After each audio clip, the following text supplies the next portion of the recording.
첫날 밤이었다.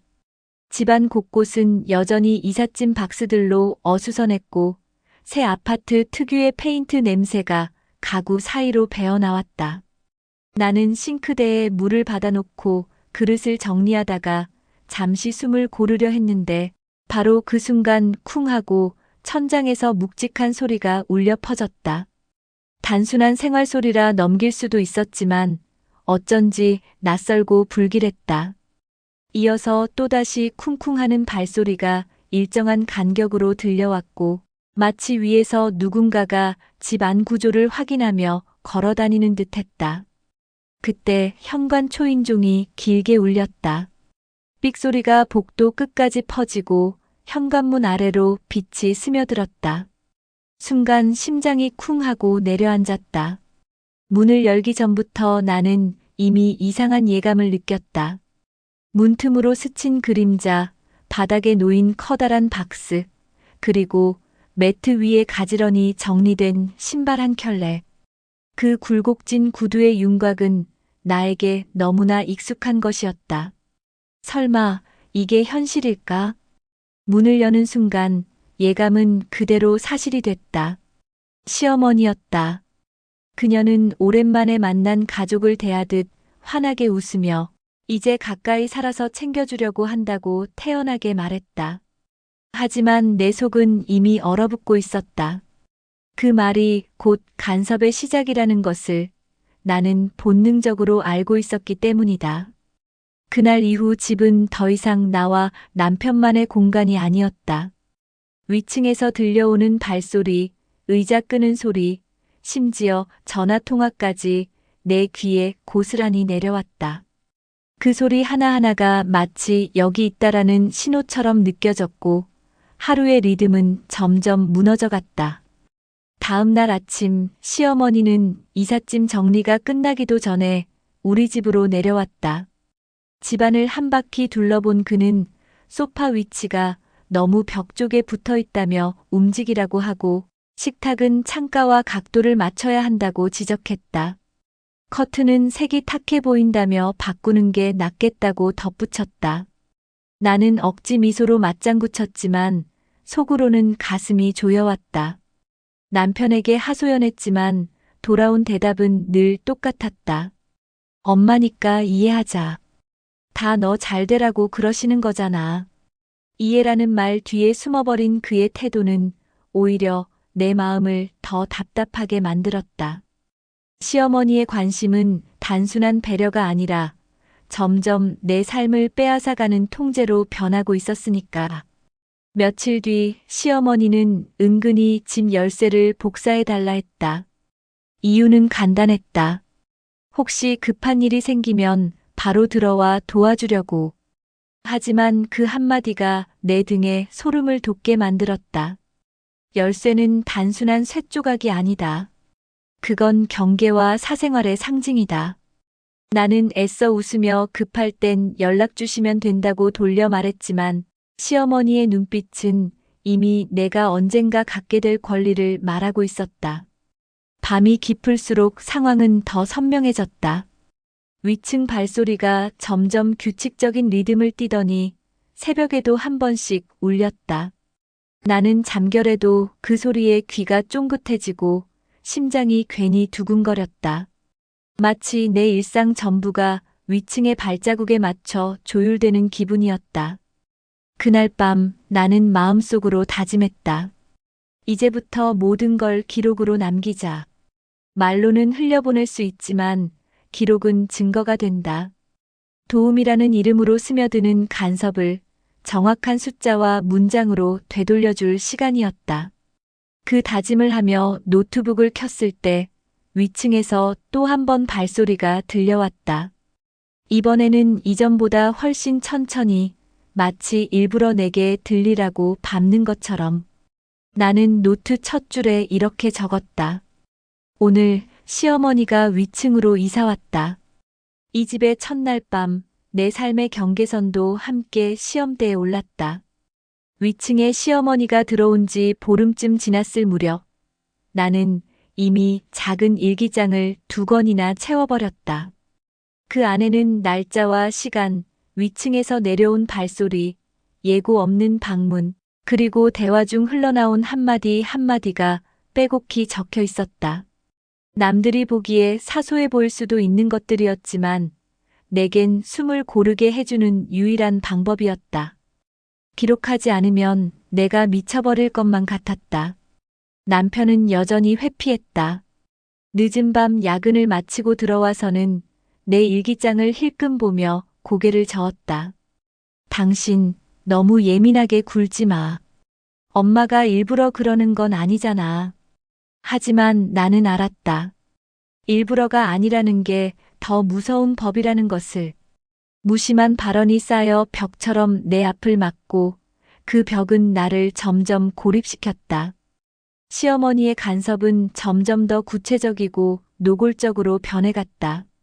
주말이면 아침 일찍 초인종을 눌러 밥은 했냐는 질문으로 하루를 시작하게 했고, 저녁에는 쓰레기를 분리수거하는 법까지 하나하나 가르치려 들었다. 심지어는 아파트 입주자 모임에 나를 데리고 가서는 우리 며느리는 살림이 아직 서툴러서 내가 가르친다며 대놓고 자랑 아닌 자랑을 늘어놓았다. 그 순간 느낀 모멸감은 오래도록 지워지지 않았다. 나는 회의 자리에서 억지 웃음을 지었지만 속으로는 펜을 꼭 쥔 손이 덜덜 떨렸다. 기록하고 싶었다.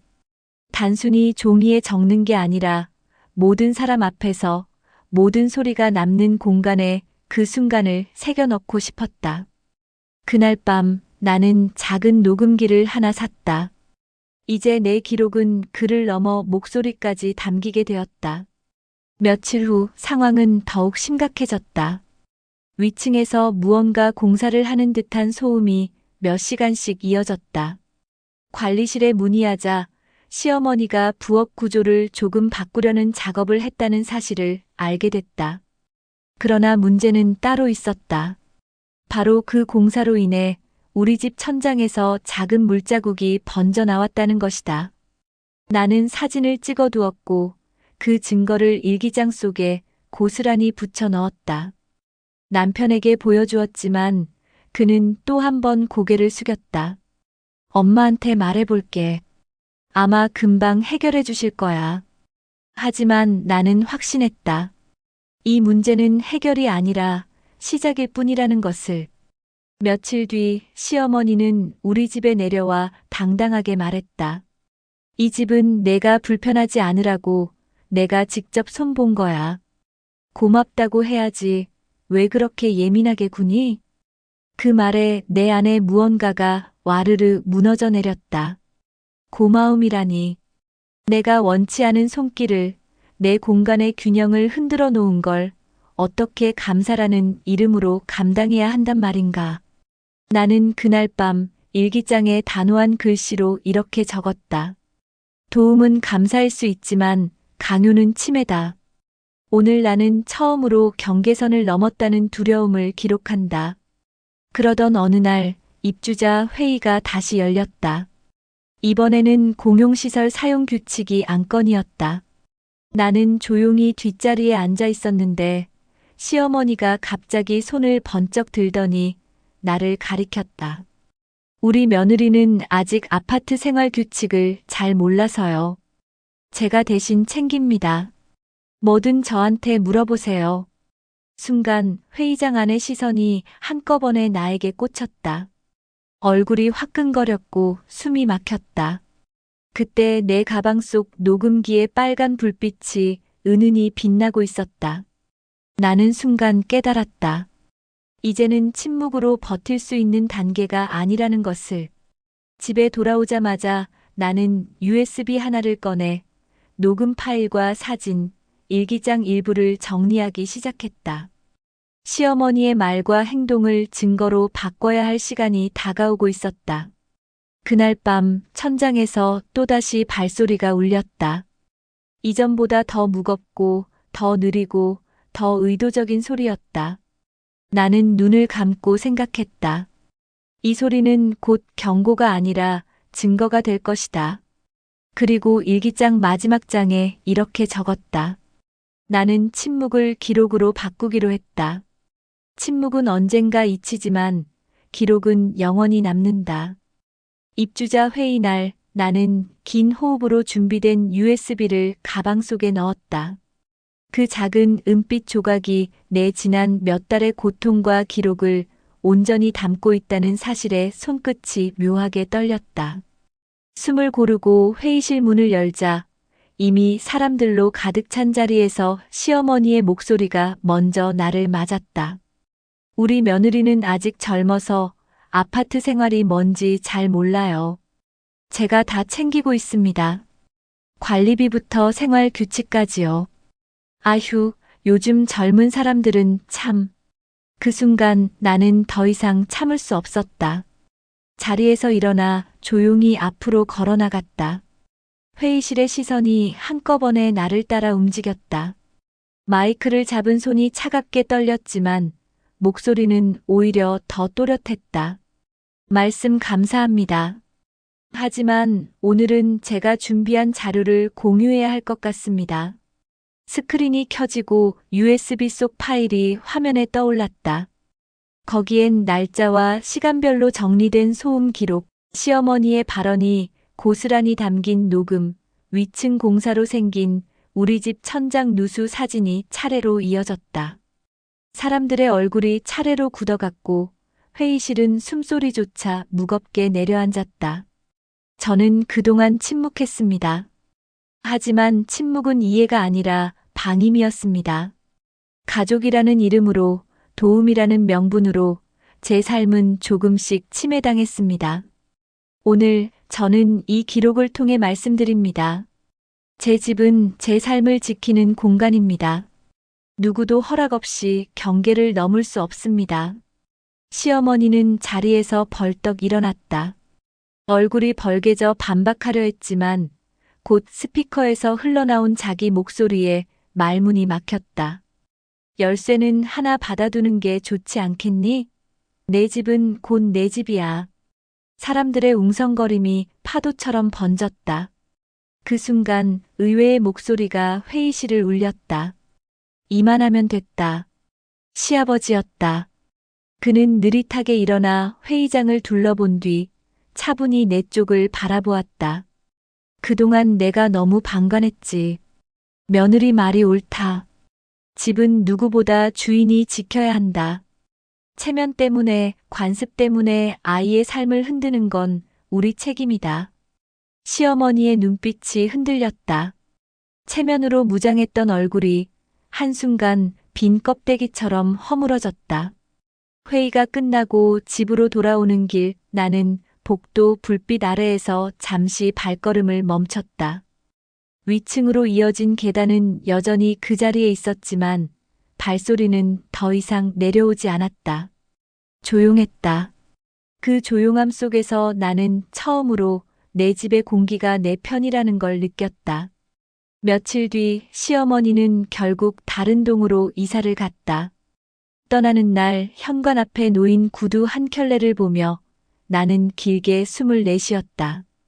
이제야 비로소 경계가 제자리를 찾은 듯했다. 남편은 내 기록을 모두 읽고 나서야 조용히 말했다. 미안해. 이제야 알았다. 당신이 왜 그렇게 힘들어했는지. 나는 그에게 미소로 답했다. 용서는 빠르지 않지만 진심은 언제나 통하는 법이니까. 밤이 되어 창문을 열자 바람이 부드럽게 커튼을 스쳤다. 그 바람 속엔 위층 발소리도 초인종 소리도 없었다. 오직 내 호흡과 아이의 숨소리만이 집안을 가득 채웠다. 나는 속으로 다짐했다. 집은 성이다. 그 성의 주인은 타인이 아니라 나 자신이다. 그리고 그 성은 더 이상 침묵이 아니라 기록으로 지켜낼 것이다. 그렇게 나는 조용한 단절을 완성했다. 그러나 그 단절은 고립이 아니라 자유였고 침묵이 아니라 새로운 시작이었다.